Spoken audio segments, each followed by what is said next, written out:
Today we will see how to make an automatically opening and closing door in Unreal Engine 5.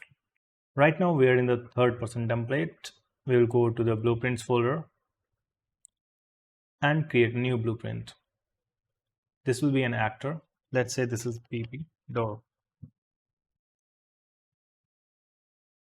And here what we can do is we can add a cube. Let's scale it.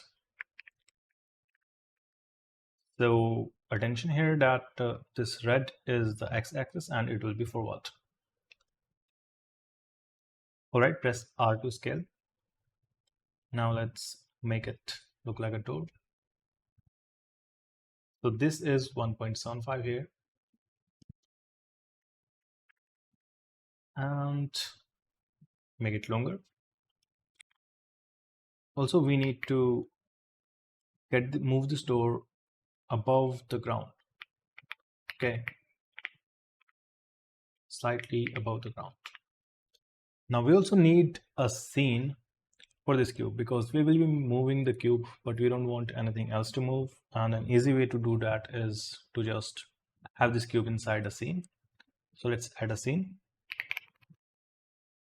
And let's call this door scene. We'll put the cube inside the door scene. Now we also want a way to know if the player is near the door. So for that we will use a collision, box collision. And we need to scale this as well. So press R to scale, W to move, R to scale. And make it big. W to move. And we need to make sure this is on the ground as well.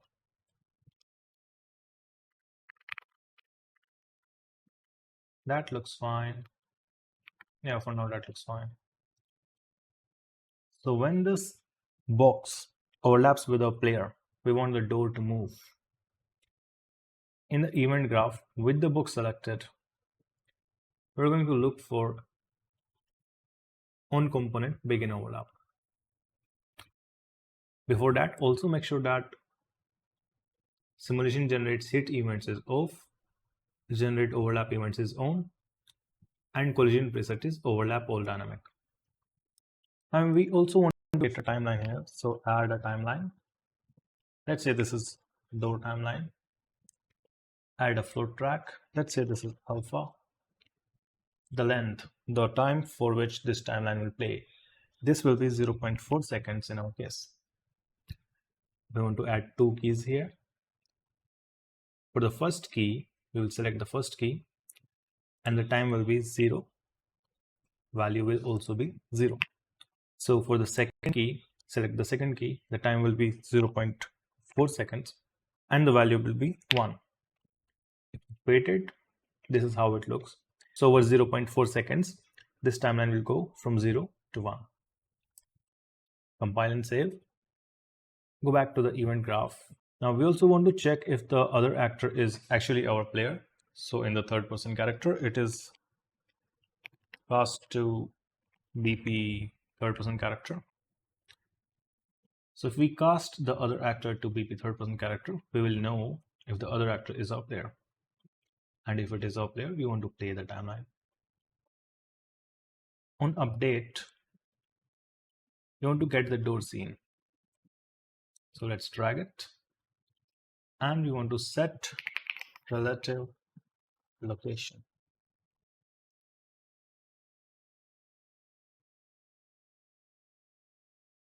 Split struct pin. Let's go back to the viewport. So this is how it looks right now. This is X, this is Y. So if we want the door to move in the Y direction, we will move it in the Y direction here. So let's get the alpha and multiply it by some number. What will be this number? Let's go back to the viewport and select the cube. So here the units are like 100 centimeters or something like that. And this might be about 1.75 meters. We want to move it exactly this amount. For that, I'm going to use 175. If you want, you can try different numbers. And we'll plug this to Y. If your cube looks different here. So for example, if it is rotated in some ways, you could try plugging it to X as well and see if it works for you. Now, when the player ends overlap, or when the player gets outside of this collision box, we want the door to close.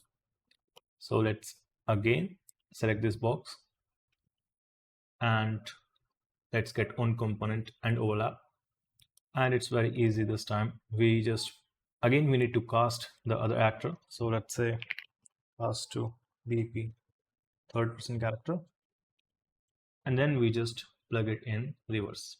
So this will play the timeline from 1 to 0.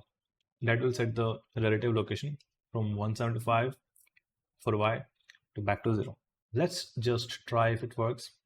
So we will get the door here and let's play. Will it work?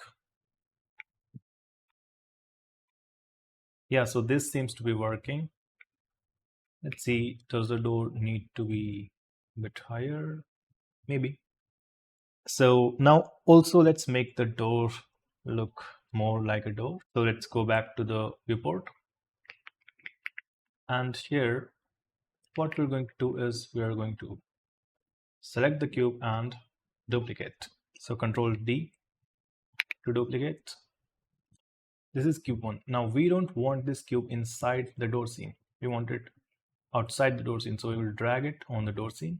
That will detach it from this door scene, and the cube is outside now. Now let's move this cube to the right like that. And we want to duplicate it again. Before that, let's change the color. So here, if we just look for cube material, we get this. Or you could just see whatever material you like and apply that. So I'm just going to use this cube material, and that makes it a little bit yellow. Now let's duplicate this again. So select the cube and Control D to duplicate. This one will be to the left. That looks better. Now we will duplicate again. Control D to duplicate. This one will be for the top. Press R to scale.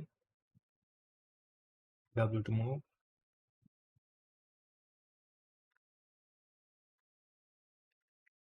That looks fine.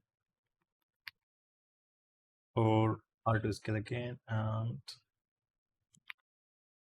W to move. That looks better. Now you can see that when these meshes are overlapping, it's not looking very good and we get this kind of glitch. So to make it better, we just need to make sure that these outside meshes are a little bit larger than the inside meshes. So let's select all of these 3 cubes. Press R to scale, and we will scale it like that a little bit. That's fine. Let's see how it looks.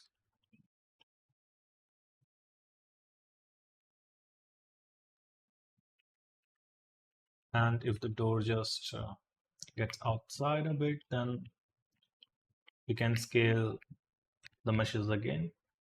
So this time we will scale it in this direction and then select this, W to move.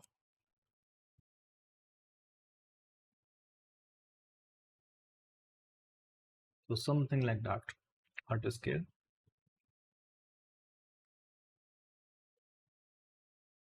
Now that should be good.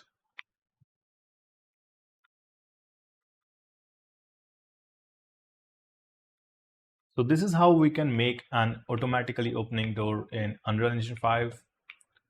If you like the video, please subscribe to my channel and I will see you in the next one.